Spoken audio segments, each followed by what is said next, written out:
안녕하세요. 채쌤의 농업톡톡의 채쌤입니다. 너무 빨리 새 영상이 올라와서 놀라셨죠? 지난 영상을 올리고 난 후에 아직 일비 현상이 없다고 걱정하시는 분들이 꽤 있으신 것 같아서 급하게 또 올려드립니다. 그래서 저도 오늘 포도밭에 수액이 잘 흐르는지 확인하고 수액도 맛보았는데요. 가지마다 맛이 달랐습니다. 맹물 맛이 있고 진짜 달콤한 맛도 있었습니다. 왜 맛이 다를까 관찰해 보았는데요. 보니까 주지 앞쪽이 먼저 물이 흐르기 시작했고 주지 끝쪽이 나중에 흐르는데요. 맛의 차이를 보니까 앞쪽은 맹물 맛, 이제 막 수액이 흐르기 시작한 것은 아주 달콤했습니다. 수액이 처음 흐를 때는 당분이 많아서 달콤하고 시간이 지날수록 연해지는 것 같습니다. 여러분도 포도나무 수액 맛 좀 보세요. 포도나무에서 일비현상은 정상적인 과정인데요. 지금까지 일비현상이 없다는 것은 정상은 아닙니다만 너무 조급하게 생각하지 마시고 아직은 좀 더 기다려 보시는 것이 좋겠습니다. 전년도에 내가 나무를 어떻게 관리했는지 돌이켜 보아야 합니다. 올겨울은 큰 추위는 없어서서 보통의 경우 극저온으로 인한 동해는 없을 거라고 생각을 합니다.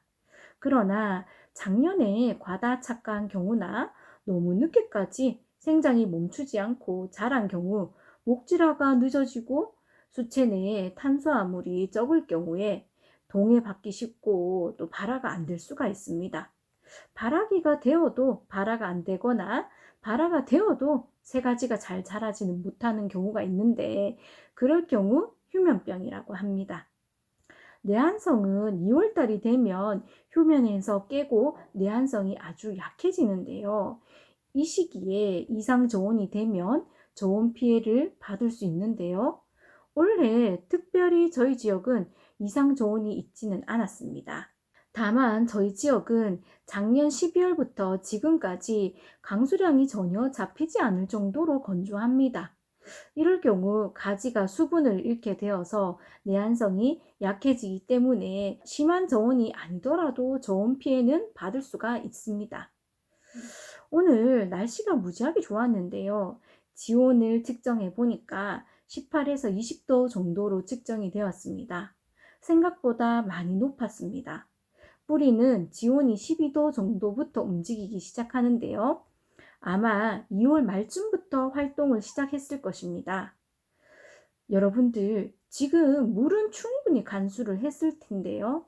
지금쯤 전정 부위에서 수액이 안 흐르는 것은 뿌리가 토양의 수분을 흡수하지 못한다고 볼 수 있습니다. 뿌리가 토양에 있는 양수분을 흡수하는 원리는 삼투압 원리인데요. 농도가 낮은 곳에서 농도가 높은 곳으로 물이 이동하는 것이 삼투압 원리입니다. 다시 말해서 뿌리의 양분 농도는 높고 토양의 양분 농도는 낮아야지 뿌리가 토양의 양수분을 흡수한다는 것입니다. 배추를 절이는 원리와 똑같습니다. 배추를 절일 때 소금물에 담그는데요. 배추의 수분보다 소금물의 농도가 높으니까 배추의 수분이 소금물로 빠져나가는 것입니다. 또한 소금물이 진할수록 농도차가 커서 수분이 빠르게 많이 빠집니다. 거꾸로 시들시들한 배추를 맹물에 담가 놓으면 맹물보다 배추가 양분 농도가 높으니까 맹물이 배추 속으로 들어가서 배추가 다시 살아나는 것입니다. 이해가 되시죠? 뿌리가 토양의 양수분을 흡수하는 원리가 그것입니다. 뿌리에서 양수분 흡수가 잘 되려면 뿌리 속 저장 양분 농도는 높고 토양 속 비료 농도는 낮을 때 농도차가 클수록 양수분 흡수가 잘 될 것입니다.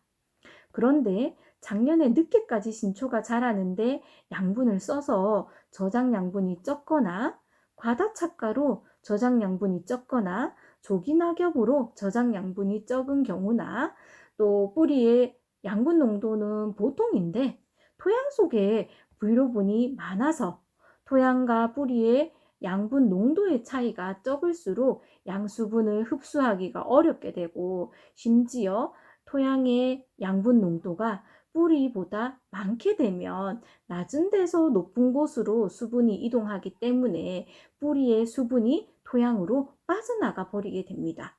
이것이 역삼투입니다.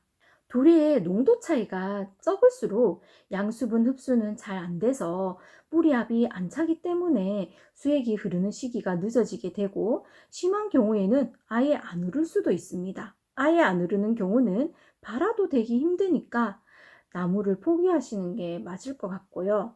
늦게라도 흐른다면 내 나무가 저장 양분이 부족하다는 것으로 아시고 원래 착가량을 확 줄이시고 수채 내 저장 양분을 회복하시는데 노력하셔야 할 것 같습니다.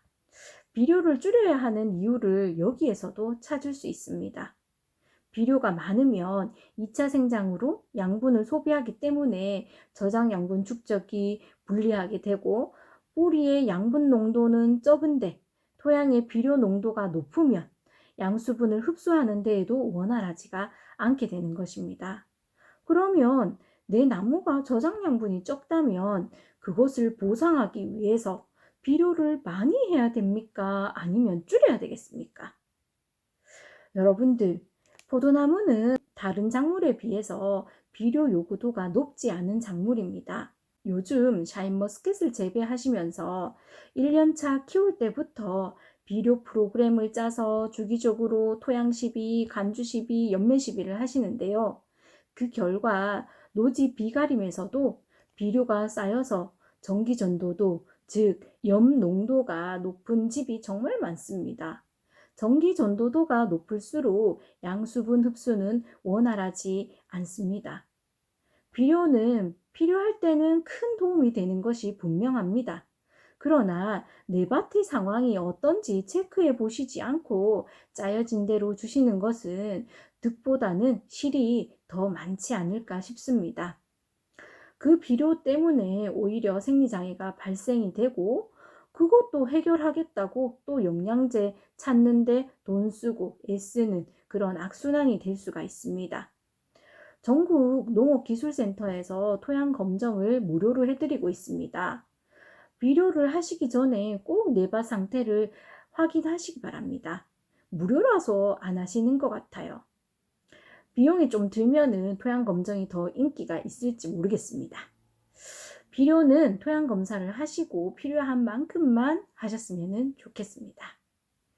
오늘 준비 없이 급하게 올린다고 좀 부족합니다만 조금이나마 도움이 되셨으면 좋겠습니다. 오늘도 최쌤이었습니다.